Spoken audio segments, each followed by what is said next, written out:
3장 4절 말씀입니다. 여러분이 성경이 있으시면 성경을 직접 찾아보시고 없으신 분들은 스크린에 같이 보시면 되겠습니다. 우리 한 목소리로 읽겠습니다. 시작. 오직 마음에 숨은 사람을 온유하고 안정한 심령에 썩지 아니할 것으로 하라. 이는 하나님 앞에서 값진 것이니라. 한 구절이니까 우리 다시 한번 읽겠습니다. 시작. 오직 마음에 숨은 사람을 온유하고 안정한 심령에 썩지 아니할 것으로 하라. 이는 하나님 앞에서 값진 것이니라. 아멘. 오늘 설교 제목은 분노의 시대에 아름다운 겸손함으로 반응하기입니다. 여러분 오늘 본문 말씀을 보면은 이런 말씀을 하시잖아요. 마음에 숨은 사람이 있다. 여러분 우리가 성경에 보면 두 가지 사람이 있습니다. 우리에게 겉사람이 있고 속사람이 있어요. 겉사람은 우리가 보는 것처럼 우리 육체죠. 우리 몸입니다. 그런데 속사람은 뭐냐? 우리의 영인 거죠. 영. 그런데 하나님께서 가장 중요하게 여기신 것은 우리의 속사람이라는 거예요. 우리의 영이라는 거죠. 왜냐하면은 우리가 언젠가는 이 땅의 삶이 마무리되고 이제 영원한 세계로 들어갈 건데 우리의 몸은 이 육체는 벌의 몸을 나중에 입게 되겠지만 몸은 여기 땅에서 썩는 거예요. 그런데 우리의 영은 영원히 하나님 앞에 살아간다는 거죠. 그러니까 우리가 우리의 몸을 위해서 우리가 얼마나 많이 투자를 해야죠. 요새 뭐 건강 음식에다가 뭐 비타민에다가 뭐 화장품에다가 뭐 엄청난 투자를 하잖아요. 그렇죠? 뭐 좋다고 생각합니다. 그렇게 안 꾸미고 다니는 것보다는 더 낫죠. 그런데 여러분 우리가 우리 영에게 투자하는 사람이 지혜로운 사람이에요. 왜냐하면 영원한 것이기 때문에. 그러니까 우리가 나중에 이 땅의 삶을 마치고 하나님 앞에 가져갈 수 있는 게 영이라는 거예요. 우리의 영을 얼마나 하나님 앞에 아름답고 하나님 보시기에 좋게 잘 준비를 했냐. 얼마만큼 우리의 영을 우리는 가꾸고 돌보냐. 그런 생각을 우리가 해야 되는 것입니다. 여기 보니까 썩지 아니할 것을 하라. 우리의 몸은 점점 여기 계신 분들이 뭐 저보다 연세 드신 분들 있고 젊은 분들 계시지만 우리의 몸은 점점 시들어가는 것이죠. 성경에서는 우리의 인생을 인간적인 시각으로 볼 때는 풀은 마르고 꽃은 시든다. 그렇죠. 그러니까 꽃같이 아주 그냥 화려하고 너무 아름답고 뭐 그런 것 같은데 며칠 지나면 이게 시들시들해지는 거예요. 그런 것처럼 우리의 인생이 굉장히 뭐 언제든지 화려할 것 같고 언제든지 뭐 젊을 것 같고 뭐 그러지만 아니라는 거예요. 우리 인생은 언젠가는 다 시들어지고 풀은 마르고 꽃이 시들어지고. 저희 여러분이 아신 것처럼 제가 테니스 이렇게 나가잖아요. 그래서 우리 코리 형제도 거기서 이렇게 만났는데 거기 테니스 우리 회원에 보면요 다들 한껏 하셨던 분들이야. 회장님도 있고 뭐 총장님도 있고 뭐 이사님도 있고 뭐 사장님도 있고 그런 거예요. 변호사님도 있고. 근데 테니스 치면 뭐 다들 운동복 입고 모자 쓰고 다 비슷비슷하게 보이는 거예요. 나중에 이제 여아영원이나 그런 데 이렇게 가면은 옛날에 한껏 하셨던 분들도 다 시들시들해집니다. 근데 우리의 소망이 있는 건 뭐냐면은 우리의 겉사람이 이렇게 시들시들해지고 늙어가고 다 연약해지더라도 우리 영은 그렇지 않다는 거예요. 그래서 바울 사도는 이렇게 표현합니다. 우리가 낙심하지 아니하노니. 우리가 어쩔 때는 몸이 말을 안 듣고 막 이렇게 병이 들고 뭐 힘이 딸리면 좀 낙심할 수 있잖아요. 근데 바울 사도는 그렇지 않다는 거예요. 오히려 소망이 있는데 그게 왜 그러냐면은 우리 겉사람은 낡아질 수 있다. 자연 법칙인 거예요. 자연스러운 거예요. 그러나 우리의 속사람은 날로 새로워질 수 있다는 것입니다. 여러분들이 오늘 성령님으로 여러분의 속사람이 새로움을 입는 시간이 되기를 축복합니다. 우리의 속사람이 중요한 거예요. 우리의 속사람은 영원한 것이에요. 그리고 이 속사람을 하나님 보시기에 아름답고 값진 것이 있다는 거예요. 여기 보니까 오직 마음에 숨은 사람을 온유하고 안정된 이 영은 심령은 하나님 보시기에 하나님 앞에 값진 것이다. 영어 성경에 보니까 very precious. 그냥 값진 게 아니라 very 값진 거예요. very. 그러니까 하나님이 보시기에 진짜 예쁘고 너무나 가치 있고 너무나 멋있는 것은 뭐냐면 우리 영이라는 거예요. 그래서 우리가 우리의 영을 돌보고 하나님 앞에 이런 모습을 추구하는 것은 너무나 중요하다는 거죠. 제가 왜 이 메시지를 하려고 하냐면은 여러분들도 아마 느끼셨지만 한국도 그렇고 미국도 그렇고 지금 많은 나라들이 분노의 병이 잠깐만 사회적으로도 분노의 그런 사건들이 점점 많은 거예요. 그래서 한국 리서치에서 조사를 해봤는데 2015년부터 2022년 한 7년 8년 정도 됐죠. 이 분노 조절 장애가 잘 안 돼서 이렇게 진료를 받고 이렇게 치료를 받는 사람들이 한국에서 2015년에 한 7천 명 정도 됐는데 2022년도에는 1만 869명. 그러니까 거의 7년 만에 3배가 된 거예요. 3배. 물론 이거는 공식적으로 진단받은 사람들만 거예요. 진단받지 않는 사람들도 너무 많다는 거죠. 어쨌든 우리가 여러분이 아는 것처럼 이 분노와 이 화와 이 사람들이 서로 이렇게 공격하고 하는 일들이 있다는 거죠. 또 다른 리서치를 보니까 1997년 그 한국 사람들이 한 1200명을 대상으로 리서치를 했는데 한국의 가장 중요한 게 뭐냐 국가적으로 우리가 추구해야 될 게 뭐냐 했을 때 이 1997년도에는 경제가 중요하다. 우리가 경제 강국으로 해야 된다. 그게 46%였어요. 그리고 민주화 성숙이 필요하다는 게 25%였는데 한 뭐 14년, 15년 지난 거죠. 2011년 보세요. 이 경제 강국 진입에 대한 그거는 22%, 삶의 질 개선에 대한 것은 56%예요. 뭘 얘기하죠? 우리가 점점 한국이 물질적으로는 풍족해지고 먹을 게 넘쳐나고 있지만 사람들이 행복하지 않다는 거예요. 오히려 보이지 않게 불평과 불만이 있는 사람들이 많다는 거예요. 자기가 행복하고 자기가 만족하지 않으니까 다른 사람에게 쉽게 짜증내고 쉽게 화를 내고 쉽게 불평하고 공격하는 그런 일이 있을 수 있다는 거죠. 그래서 여러분들이 왜 요즘 사람이 이렇게 화난 사람이 많나 하는 것을 한 번 정도 생각했을 텐데 그래서 이시영 박사라고 여러분이 아시는지 모르지만 정신과 의사가 이제 책을 쓰신 분이 있는데 이분이 뭐라고 그러냐면은 이분이 외국에 갔다 공부하고 왔다 오니까 한국이 이렇게 화가 많은 사람이 많은지 모르거든요. 그래서 이제 책을 쓴 게 뭐냐면은 둔하게 삽시다. 너무 예민하게 너무 이렇게 따지지 말고 좀 이렇게 둥글게 살자. 그 불행한 삶을 사는 너무나 경제적으로 발전했지만 점점 불행함을 느끼는 한국 사람을 위해서 책을 써서 이제 베스트셀러가 됐죠. 근데 놀라운 것은 뭐냐면은 성경은 마지막 때 점점 마지막 때 가까울수록 이런 분노하고 싸우고 막 서로 막 분열하는 그런 일들이 많은 거라고 얘기를 합니다. 그래서 마태복음 24장 말씀을 보니까 그때에 여러분이 이제 마태복음 24장을 제가 나중에 깊이 가르치겠지만 그때에 이 마지막 때에 많은 사람들이 실족하게 됩니다. 왜 실족하게 될 것 같아요? 여러분들 그런 경험이 혹시 없으면 좋겠지만 있을 수 있는데 사람이 언제 실족을 하게 되냐면은 누구를 믿었는데 그 사람에게 배신을 당할 때 그때 마음을 많이 실족하게 됩니다. 근데 여기 보니까 서로 잡아주고 서로 미워하고 불법이 성함으로 많은 사람의 사랑이 식어지리라. 어떻게 보면 오늘날 한국 사회의 한 면이라고 생각할 수 있습니다.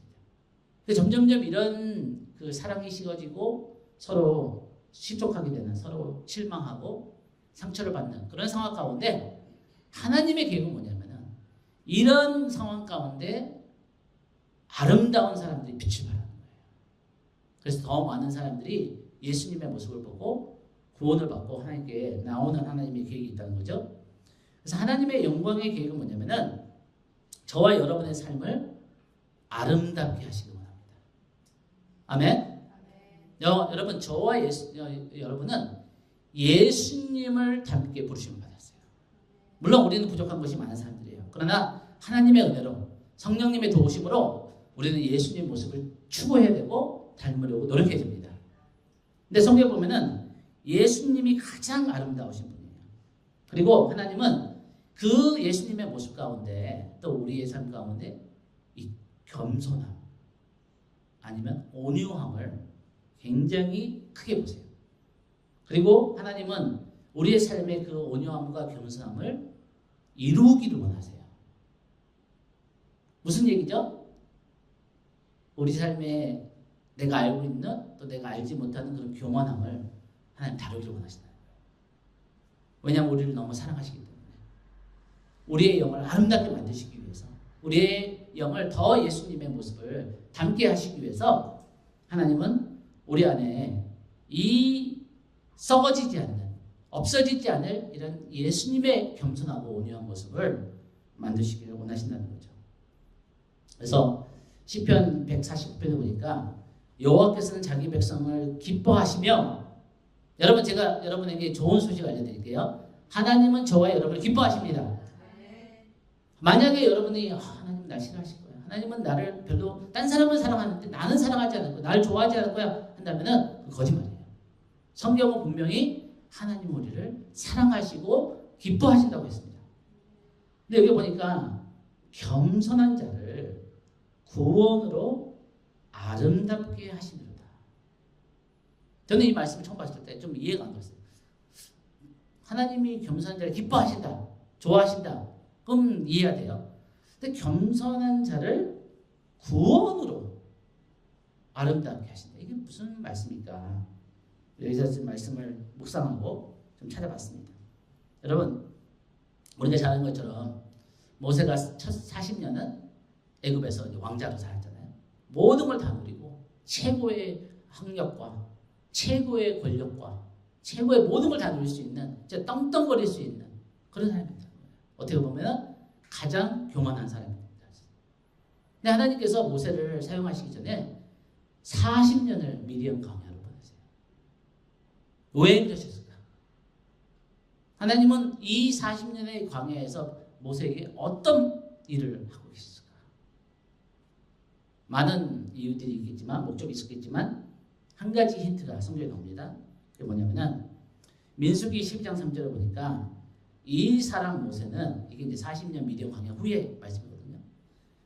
온유함이 지면에 이 땅 모든 땅 가운데 모든 사람보다 더하더라. 이거 모세가 이 전 세계에서 가장 온유하고 겸손한 사람이라는 거예요. 무슨 얘기냐면 하나님은 이 광야의 40년 동안 미디안에서 모세에게 겸손을 가르쳐 주신 거예요. 그리고 이 겸손한 사람은 하나님의 말씀에 절대 순종해서 이 하나님의 백성들을 애굽에서 구원으로 이끌 수 있는, 아까 그랬죠? 하나님 겸손한 자를 구원의 아름다움으로. 이 모세가 이스라엘의 구원자로 쓰임 받기 전에 필수 조건이 뭐였냐면은 하나님 앞에 겸손한 자가 되는 것이었어요. 그래서 저와 여러분의 삶에 하나님이 어떤 이유나 목적 가운데 겸손케 하는 그런 경험을 하신다면은 하나님 우리를 예뻐해서 그런 거예요. 하나님은 우리를 더 아름답게 만드시기 위해서 그 사랑의 목적으로 하시는 거죠. 네, 여러분 이거 생각해 보셨어요? 민수기를 누가 적었죠? 모세가 적었어요. 얼마나 민망했을까? 자기가 적으면서. 자기가 적었는데 내가 이 땅에서 가장 겸손한 자야.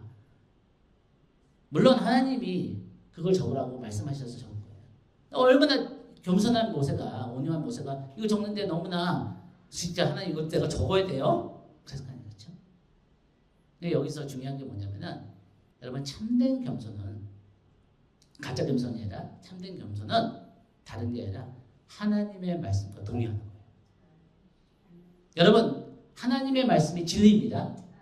그래서 하나님의 말씀에서 하나님 나를 기뻐하신다, 하나님 나를 사랑하신다 하면은 누가 뭐라고 해도, 어떤 정죄감의 원수가 정죄를 하고 수치감을 준다 할지라도 내가 잘나서가 아니라, 내가 자격이 있어서가 아니라 하나님이 사랑이시기 때문에, 하나님은 우리를 조건 없이 사랑하시는 분이기 때문에 우리를 기뻐하시는 그 하나님이 좋은 거예요.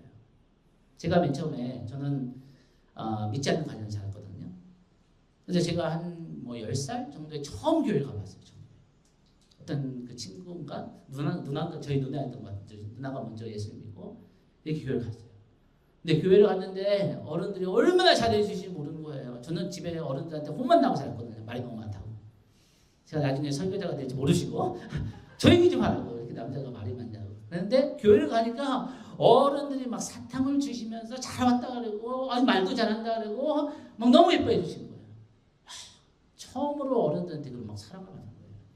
근데 가서 이제 복음을 듣는데 하나님이 계신데 그 하나님이 나를 얼마나 사랑하셔서 그 아들을 주시기까지 나를 사랑하셨다는 거예요. 근데 제가 진짜 어린 나이인데 야 만약에 저게 사실이라면 저런 하나님이 만약에 계신다면 나 그 하나님 너무 좋다. 너무 좋은 거예요. 이게 기쁜 소식인 거예요. 이런 하나님이 계시다는 거예요. 근데 그 하나님이 온 우주에 가장 지혜롭고 가장 또 힘이 세고 가장 또 아름다운 분인데 그분이 나를 좋아한다는 거예요. 지금 미국에서 막 트럼프에 마음에 들라고 막 사람들이 별짓을 다 하잖아요. 그런데 트럼프보다 몇만 배 강하시고 몇만 배 지혜로우시고 몇만 배 부자가 되신 이 하나님이 나를 좋아하신다.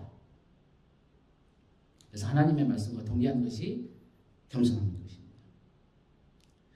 그래서 예수님께서 유일하게 자기 자신의 입술로 나는 어떤 사람이다, 이런 사람이다 라고 하신 말씀이 있어요. 그렇죠? 예수님은 여러 가지로 우리가 예수님의 모습을 표현할 수 있는데 지혜로우신 분이시고 예수님은 강한 분이시고 예수님은 긍휼하신 분이시고 여러 가지로 얘기하시는데 예수님 자신이 직접 나는 이런 사람이라고 표현한 것이 뭐냐면은 마태복음 11장 29절 보니까 나는 마음이 온유하고 겸손하니 나의 멍에를 메고 뭐라 그랬죠? 내게 배워라. 여러분 우리가 예수님을 따르는 제자들이라면은 예수님의 모습을 추구하는 사람들이라면은 어떻게 하면 구체적으로 우리 예수님의 온유하고 겸손한 모습을 배울 수 있을까? 라고 질문을 해봐야 돼요. 이 땅에서는 이 사회에서는 온유하고 겸손한 자를 약한 사람을 볼 수 있습니다. 오해할 수 있어요. 뭐라 그래도 그냥 가만히 있고 그냥 밟아도 꿈쩍거리지도 않고 그냥 너무 약한 사람이라고 볼 수 있어요. 근데 여러분 진짜 강함은 온유함이에요. 진짜 강함은 내면에 다른 사람들을 끌어안을 수 있는.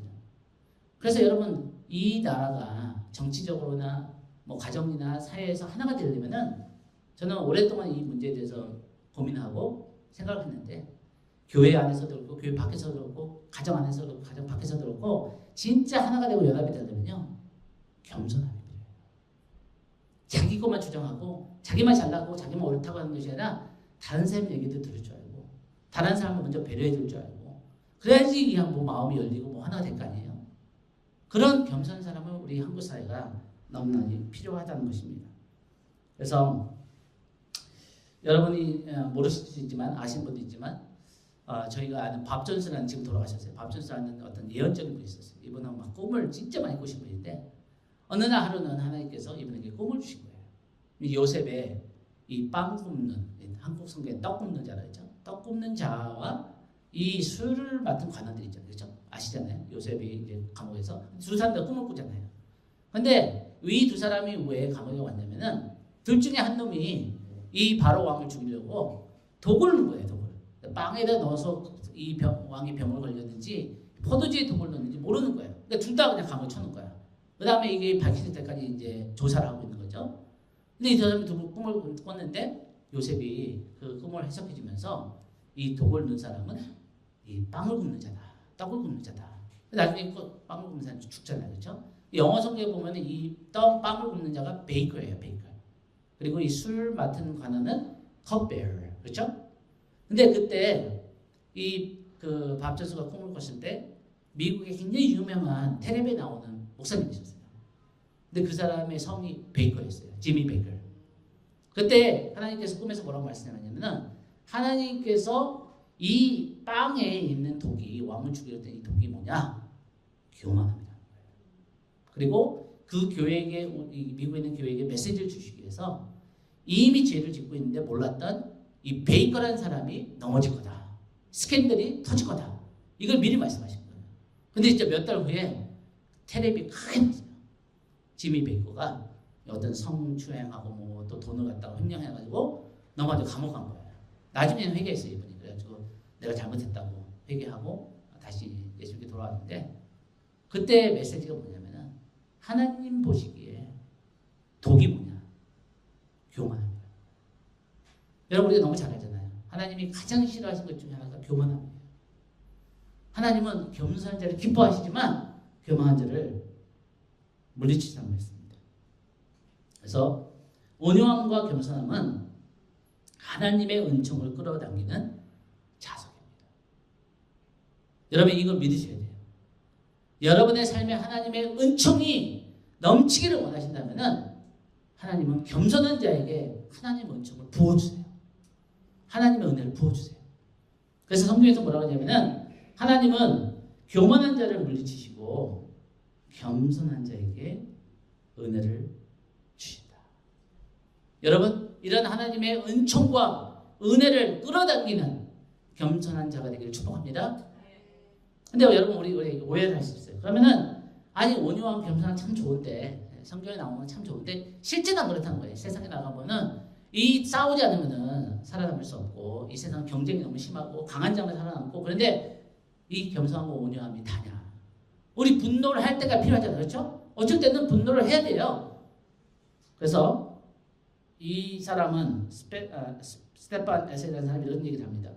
분노한 일에 분노하기를 결코 단념하지 않는 사람이어야 자신의 존엄성을 지킬 수 있고 자신이 서 있는 것을 지킬 수 있으며 자신의 행복을 지킬 수 있다. 맞는 얘기입니다. 맞는 얘기예요. 우리가 분노해야 될 때 분노하지 못한다면 그것도 건강하지 않은 거고 그것도 뭐가 잘못된 거예요. 그래서 성경에서는 하나님이 분노하실 때가 있어요.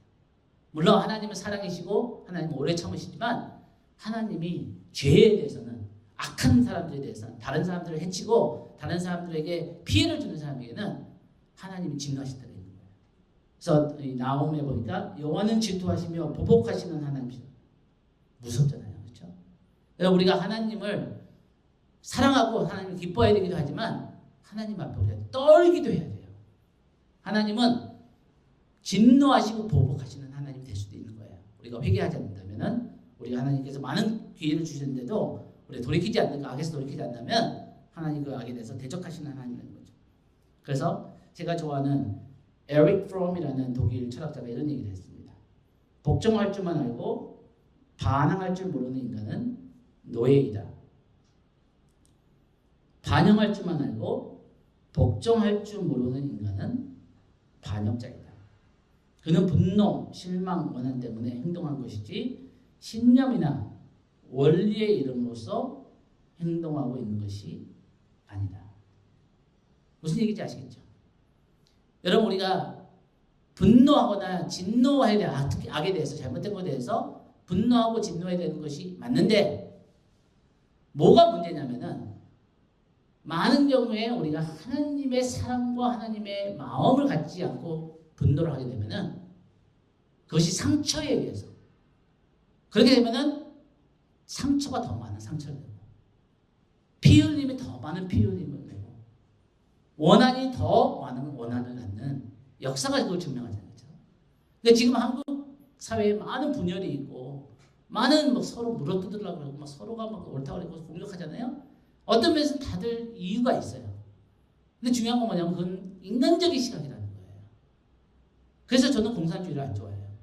공산주의가 추구하는 것이 어떻게 보면 그냥 이상적이에요. 모두 공평하게 살자. 모두 다 나눠두고 잘 살자는 거잖아요. 근데 그들의 동기가 잘못된 거예요. 동기가 상처에서 비롯되니까 그리고 피 흘림을 통해서라도 자기의 목적을 이루어내니까 결국에는 이 사회가 공산주의를 통해서 더 평화롭고 더 이렇게 공정하고 그런 사회가 되는 것이 아니라 오히려 더 많은 상처와 더 많은 억압을 낳는 결과가 되는 거죠. 그래서 예수님은 이 땅 가운데 가장 아름다운 분이신데 그분의 나라는 영원히 겸손한 자들에게 주신다고 말씀했어요. 여러분 제가 산상수훈을 읽다가 해결되지 못한 질문이 하나 있었어요. 마태복음 5장 5절에 보면은 뭐라고 그러죠?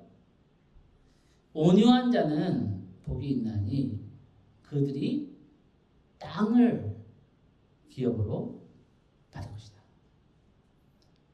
뭐 애통한 자는 복이 있나니 저희가 뭐 위로를 받을 것이다. 뭐 화평케 하는 자는 복이 있나니 저희가 하나님의 아들이라. 이걸 다 좋은데 온유한 자가 복이 있는데 땅을 주신다는 거예요. 아니 우리가 천국에 가서 무슨 땅이 필요하고 무슨 땅을 주시고 기업으로 주시나 그런 생각을 했는데 성경을 깊이 공부하고 이렇게 찾아보니까 이 땅은 뭐냐면은 나중에 예수님이 재림하셔서 이 땅에 우리와 함께 통치하시는 그 권인 거예요. 통치권. 다른 얘기를 하면 이거예요. 하나님의 나라의 리더들은 온유하고 겸손한 자들이에요. 이 세상에 완전히 반대되는 거죠. 이 세상은 강한 자들, 억압하는 자들, 막 그런 자들이 다 다스리자 통치하잖아요. 하나님 나라는 그렇지 않다. 왜냐면은 예수님 자신이 나는 온유하고 겸손한 자라고 말씀하셨어요. 그래서 예수님하고 맞는 사람들, 예수님을 닮는 사람들이 하나님 나라에서 리더십이 되는 거예요. 근데 예수님은 겸손한 척을 하는 게 아니에요. 온유하려고 노력하는 사람이 아니라 예수님 성품 자신이 온유하신 거예요. 겸손하신 거예요. 무슨 얘기냐면은 저와 여러분이 온유하고 겸손하고 노력하는 것도 좋지만 우리 안에 온유하고 겸손하지 못한 그 모습을 볼 때 애통하는 게 필요하다. 주님 내 힘으로는 내가 스스로 겸손하고 온유한 자가 되고 있는 것을 도와주십시오. 주님 내 안에 나도 모르고 있는 이 교만함과 자랑하려고 하는 마음과 이런 것을 하나님 걷어주십시오. 저희 오늘 이렇게 약간 일찍 와서 예배 준비하는데 제가 농담으로 그런 얘기했어요. 이제 구정 때 명절 때 한국에서 가족들이 모이면은 어른들이 좋은 마음이지만 젊은이들이 잔소리 하잖아요. 너 언제 직장 잡을래? 너 언제 결혼할래? 뭐 직장 그거 하고 되겠냐? 뭐 이랬니? 그래서 애들이 막 티셔츠를 만든대요. 잔소리 한 번 할 때마다 벌금이 얼마다. 그래가지고 뭐 결혼 얼마 하는 그게 제일 넘버원이야. 그거는 뭐 200만 원이래. 그러니까 절대 먹지 말라. 그래가지고 또 그런 얘기가 나왔대요. 자랑하려면은 돈 내고 자랑을 해. 이게 가족들이 모이다 보면은 뭐 악의는 아니지만 자기 자랑하는 사람들이 있잖아요. 다른 사람들 좀 불편하게 만들 수 있는데 여러분 예수님은 성품 자체가 겸손하시고 그러니까 이 낮은 땅에 그 마구에 태어나실 수 있는 거예요. 우리는 상상할 수 없는 그런 교사이죠. 그래서 이 예수님이 우리에게 오늘 구체적으로 말씀하신 건 뭐냐면은 우리의 언어와 우리의 관계에서 우리가 겸손하고 온유해지기를 원하신다는 것입니다. 야고보는 우리에게 겸손함에 대해서 매우 실질적인 가르침을 주는데요. 특히 배우자와의 관계. 네, 그 배우자가 믿는 사람인지 믿지 않는 상관없습니다. 우리 가운데 부부가 하는 건데 이 언어가 너무 중요한 거예요. 그리고 가까운 사람들과의 관계에서 주님은 우리가 겸손함과 온유함을 배우기를 원하시는 거죠. 오늘 본문 말씀도 여러분이 베드로전서 3장을 보면은 아내에게 말씀하시는 거예요. 아내와 남편 관계에서. 근데 뭐라고 그랬냐면 내 사랑하는 형제들아 너희가 알지니 사람마다 듣기는 속히 하고 말하기는 더디하며 성내기도 더디하라. 사람이 성내는 것이 하나님의 의를 이루지 못합니다. 옳은 이유로 정당한 이유로 내가 화를 내도 그것이 하나님의 사랑에 근거하지 않는다면 관계의 파괴를 갖고 온다는 거예요. 의를 이루지 못하는 거죠. 그래서 하나님의 그 기준의 분노와 진노를 우리가 배워야 되는 게 하나님의 진노와 분노는 항상 예외 없이 사랑이 근거예요. 여러분 쉬운 예를 들면 이거예요. 부모님들이 자녀가 잘못했으면은 매를 들어가지고 혼을 내고 징계를 해야 되잖아요. 그렇죠? 근데 부모님이 이 사랑하는 손으로 이 자녀들을 보담아주고 이렇게 섬겨주고 안아주는 이 손으로 화가 나가지고 그 손으로 자녀를 때리잖아요. 그러면 자녀가 아무리 잘못해도 상처를 받는 거예요. 그래서 이 화나는 감정 때 즉흥적으로 자녀를 징계하는 게 아니라 좀 더 기다려보고 이 감정이 좀 안정되게 좀 참았다가 자녀에게 왜 내가 너를 징계하는지, 내가 너를 사랑하기 때문에, 내가 너 잘 되라고 하기 때문에 내가 너를 징계한다. 화나면 이 감정이 들어가잖아요. 그렇죠? 이게 더 생각보다 더 세게 칠 수 있다는 거예요. 그러니까 이 자녀를 징계하는 이유가 이 자녀를 회복하는 것이 목적이지 이 자녀에게 상처를 주는 게 목적이 아니잖아요. 근데 우리는 잘못하면은 본의 아니게 징계를 할 때 상처를 줄 수 있다. 이 자녀가 회복되는 것이 아니라 오히려 더 잘못될 수가 있다는 거예요. 그래서 성경은 우리에게 성내기를 더디하라. 듣기를 속히 하라. 왜냐하면 사람이 성내는 것이 하나님의 의를 이루지 못하기 때문이라고 합니다. 여러분, 제가 신학교 다닐 때 저희 구약 교수가 이런 얘기를 했어요. 자기가 구약을 연구한 사람이 박사 받은 사람인데 구약에서 가장 중요한 말씀은 출애굽기 34장 6절이다. 왜 그런 말씀하냐면은 성경에 가장 하나님이 우리가 믿는 하나님이 어떤 분이라는 것을 가장 잘 나타낸 구약 성경 말씀이 이 말씀이라는 거예요. 한번 같이 한 목소리 읽겠습니다. 시작. 여호와께서 이 앞으로 지나가시며 반포하시되 여호와로다 여호와로다 자비롭고 은혜롭고 노하기를 더디하고 인자와 진실이 많은 하나님이다. 이런 하나님이세요. 이 하나님이 어떤 하나님이냐면은 자비롭고, 여러분 하나님이 자비로운 분이 아니라면은 전능자인데 자비롭지 않아요. 그러면 저와 여러분이 이 자리에 있을 수가 없어요. 근데 하나님은 자비로우신 분이시고 은혜가 넘치는 분이시고 노하기를 더디하신다. 얼마나 좋은 소식이겠죠?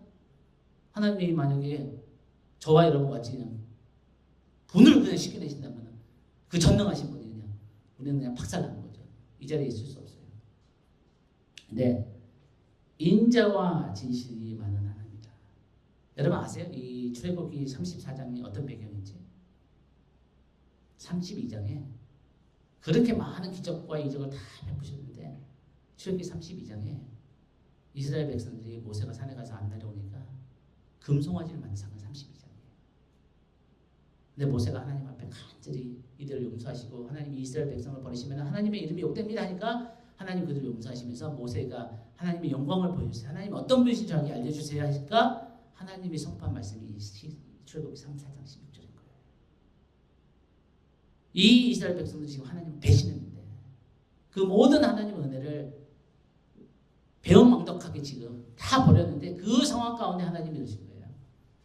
나는 여호와다. 은혜롭고 노하기를 더디하고 자비가 많고 은혜와 진실이 많은 하나님.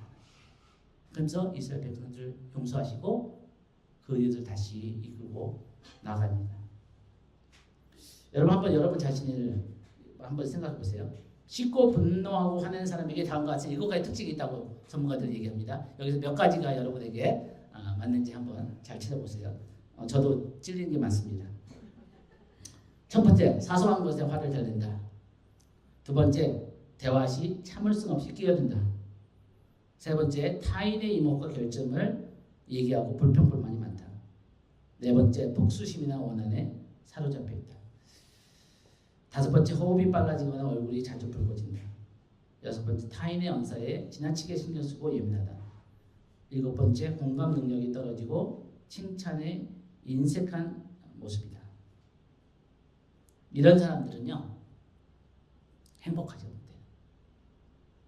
그래서 자기가 행복하지 못하기 때문에 다른 사람 주위의 사람들도 불안해하게 만들 가능성이 굉장히 높습니다. 제가 신학교 다닐 때 중국 식당에서 웨이터로 일한 적이 있어요. 근데 한국 주인이었어요. 근데 그 가족이 그냥 어떻게든지 아메리칸 드림을 이루려고 얼마나 열심히 일했냐면 10년 동안 하루도 안 쉬고 365일 연중 무휴 그 가족만 일을 한 거예요. 나중에 좀 형편돼가지고 웨이터도 이제 고용하고 막 그랬는데 여러분 10년 동안 하루도 안 쉬고 그냥 악착같이 그렇게 살았는데, 근데 그 주인 아저씨가 아주 그냥 예민해요. 막 요리를 하시는데 저희가 만약에 주문을 잘못 받아가지고 막 다시 만들어야 돼. 그냥 뭐 날라와요. 막 욕이 날라오고 막 그릇이 깨지고 막 그래요. 그래가지고 아줌마가 막 옆에서 중재하고 막 그랬어요. 저분은 굉장히 화가 많다. 우리 막 조심하고 막 피하고 그랬죠. 근데 하루는 이제 일을 다 저녁에 마치고 이제 쓰레기를 버리러 가는데 좀 도와달라고 그랬더라고요. 그 아저씨가. 같이 이제 이렇게 그 아저씨는 이제 쓰레기 버리면서 담배 피고 같이 얘기를 하는데, 제가 그렇게 궁금해서 그냥 조심스럽게 물어봤어요. 전 또 용감하잖아요. 그래서 근데 아저씨는 어떤 배경 가운데 미국에 오시게 되고 이렇게 중국 신앙을 하시게 됐냐. 근데 이분이 놀랍게도 마음을 여시는 거예요. 그러더니 이렇게 얘기하는 거예요. 자기가 원래 미술 공부한 사람이에요. 근데 자기가 그렇게 가고 싶었던 서울대를 떨어지고 연세대 가서 미술 전공하게 됐다. 근데 자기가 실력이 없어서가 아니라 줄이 없어서 불공평하게 자기가 떨어졌다는 거예요. 그래가지고 홧김에 그냥 미국 와가지고 미국에서 이렇게 돈이나 열심히 벌자 이렇게 일하는 거예요. 근데 그 가정이 거의 일주일에 두세 번 싸워요. 와이프하고 딸하고 같이 일하면서 그냥 막 부닥치고 싸우고, 나중에 보니까 그렇게 열심히 막 10년도 안 쉬고 막 열심히 일했는데 병 걸리고 뭐 아들이 스포츠카 샀더니 또 사고 나고 이렇게 저렇게 그냥 금세 돈이 또 다 날아가더라고요. 그렇게 열심히 악착같이 돈을 벌었지만 행복하지 않아요. 그 가정에 얼마나 많은 싸움이 있는지 모르고. 그래서 하나님의 말씀이 지금 거예요. 우리가 온유하고 겸손한 자를 통해 하나님은 이 가정을 행복하게 원하시고 우리의 삶 가운데 하나님의 행복을 주기를 원하시는 거죠. 우리가 어쩌면은 우리가 분노와 화나 불평과 불만이 있는 만큼 우리 마음에 나도 모르는 야심이 있을 수 있다는 거예요. 그래서 이 말씀을 보니까 우리가 부당한 대우를 받거나 또 동의하지 못하는 그런 일들을 당할 때 우리가 어떻게 반응하느냐는 우리의 영적 삶의 기초가 됩니다. 무슨 얘기냐면 제가 이걸 좀 설명을 필요한데, 우리 모두는 우리의 삶에 부당한 대우를 당하거나 억울한 일을 당하거나 어떤 내가 동의하지 못하는 그런 일들을 당할 수 있어요. 이 땅의 삶을 살면 그렇게 충분히 그런 일을 겪을 수 있습니다. 몇 번은. 근데 그때 우리가 어떻게 반응하냐에 따라서 우리의 영이 온유하고 겸손하고 아름답게 변할 수도 있고, 아니면 아까 그 아저씨처럼 불평 불만과 막 쓴뿌리와 막 그런 화가 쉽게 나는 사람이 변할 수도 있다는 거예요. 다시 설명드리면 이겁니다. 하나님이 이 악한 자들 있잖아요, 그렇죠? 이 영화나 뭐 이런 거 보면은 막 사채 막 그래가지고 막 몇 퍼센트 이자 받고 막 아주 나쁜 놈들이 많잖아요, 그렇죠? 그런 나쁜 놈들을 왜 하나님께서 벌을 주시고 이 땅에서 없애주지 않는 거예요? 하나님 공평하지 않다, 그렇게 얘기하는 사람들이 많은 거예요. 네, 하나님이 공평하지 않거나 힘이 없어서가 아니라 하나님은 어떤 사람도 멸망치 않고 구원받기를 원하셔서 오래 참으시는 거예요.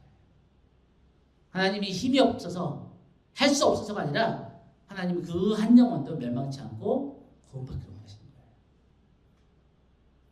그래서 정의의 하나님이 어디 계시냐, 이런 질문을 많이 합니다.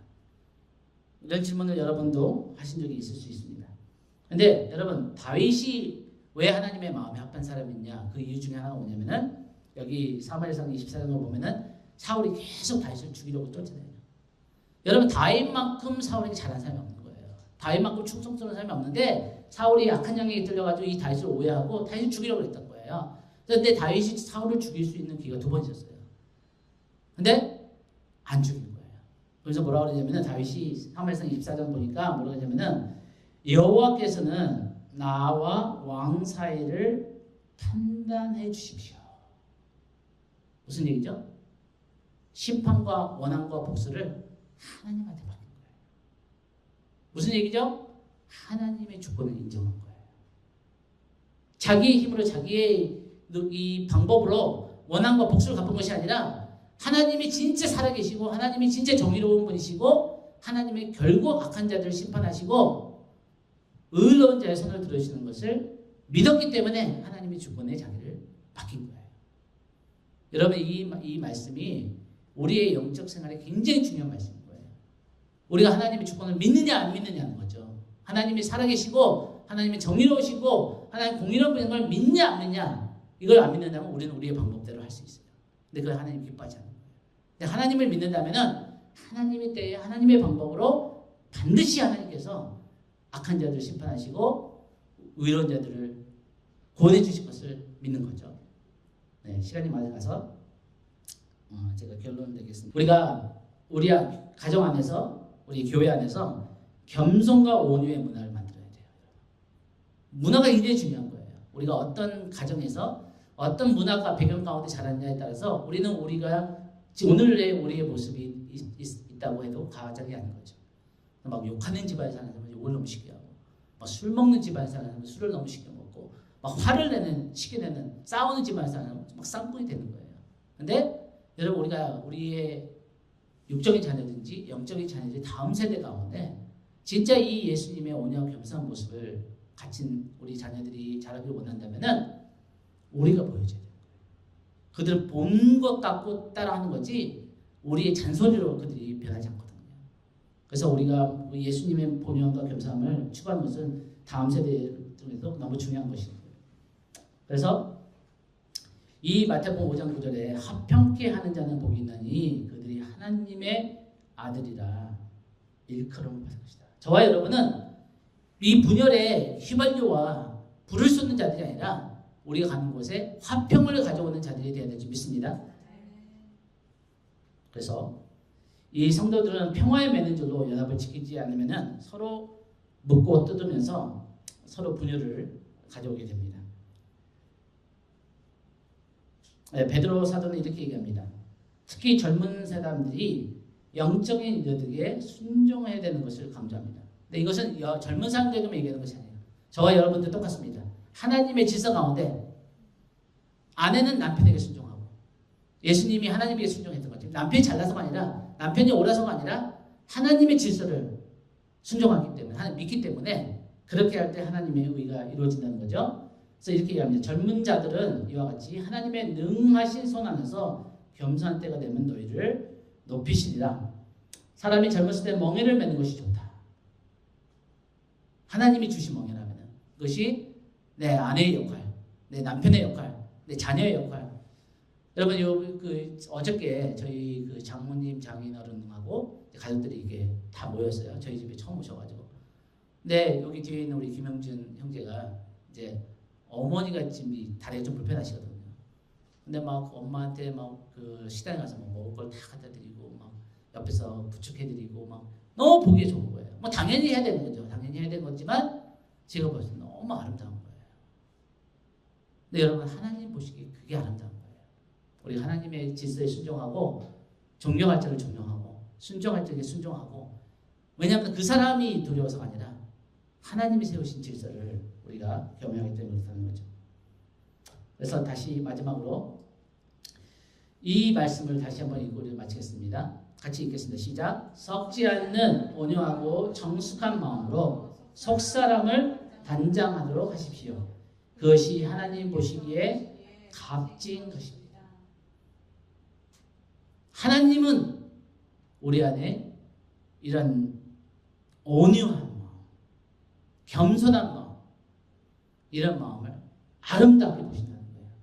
그래서 하나님 보시기에 이렇게 아름다운 겸손하고 온유함을 추구하는 저와 여러분의 되기를 주님의 이름으로 축복합니다.